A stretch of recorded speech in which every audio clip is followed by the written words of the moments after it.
Paul sans peur veut voir la fille. Ça le mène à Sigean.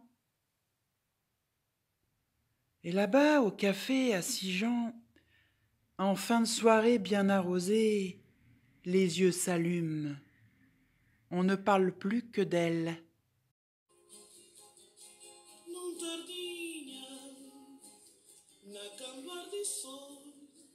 Cette fille-là,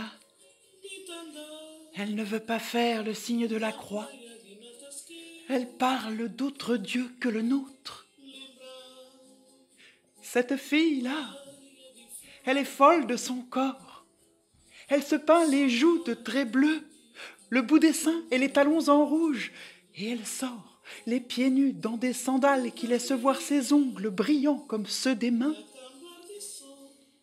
Elle porte des pierres brillantes sur un lourd bandeau d'or tout autour de son front et plusieurs bracelets reliés par des chaînettes tout le long de ses bras. Elle a des ceintures, des colliers et des bagues, comme une statue de la Vierge. Cette fille-là, elle est folle de son corps et de celui des hommes. Elle s'échappe la nuit pour aller retrouver des amants dans les cabanes des pêcheurs. On peut la voir pour rien. Cette fille-là n'est jamais saoule de caresses. Au jour de beau temps, elle court le long de l'étang, cherchant l'abri d'une barque pour se donner sur un lit de filet.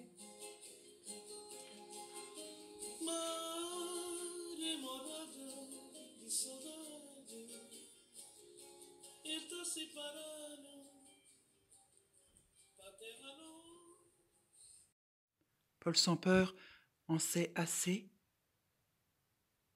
Il sort du café, s'en va droit vers l'étang. Au milieu des roseaux, il trouve une barque. Le lit de filet est déjà prêt. Alors, il attend, Paul sans peur. Il attend cette fille-là. Et bientôt, il entend tinter les bracelets de ses chevilles. Il la voit qui s'approche. Elle vient vers lui. Quand elle arrive à sa hauteur, il l'arrête d'une caresse tout le long de son bras et lui glisse dans la main en guise de présent la dent du Sagnogus.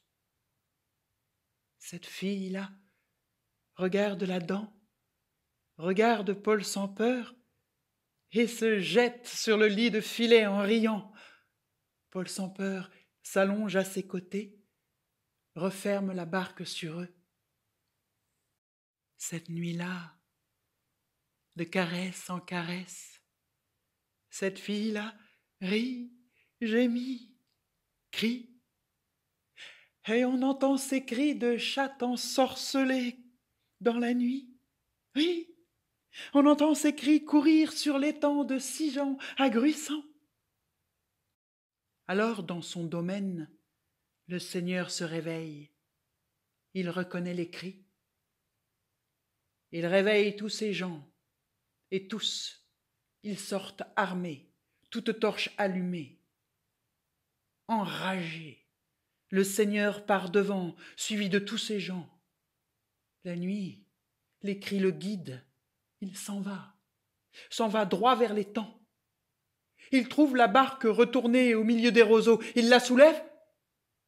Paul sans peur a juste le temps de filer. Il trouve refuge sur l'île de la Nadière, un caillou posé sur l'étang où vivent quelques familles de pêcheurs. Arrivé là, il cherche à voir de l'autre côté de l'étang, du côté des cabanes, s'il voit la fille, s'il voit la barque. L'aurore, ce matin-là, est sanglante. Et dans la rougeur qui gagne et le ciel et l'étang, Paul sans peur voit s'avancer 2 barques.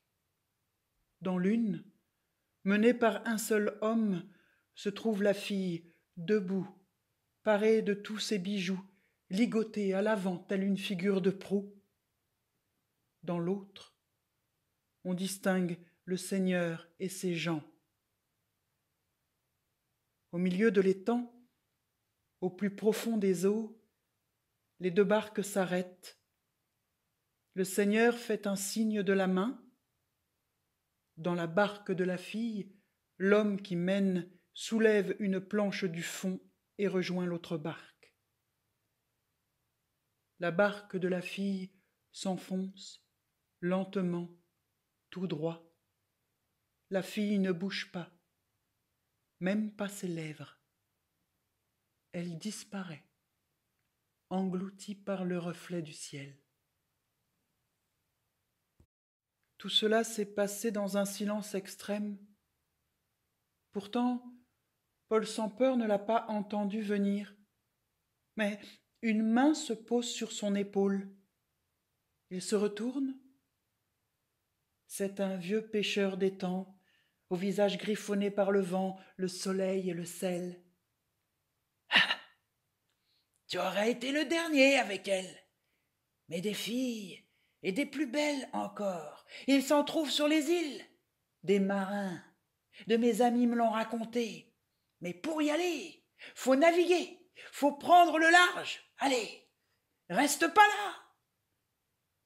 Et le vieux mène Paul sans peur jusqu'à une barque vieille, vieille de ne plus connaître les caresses de l'eau. Prends cette barque. Et va, boulègo. Paul sans peur prend la barque, la met à l'eau. Il remercie le vieux.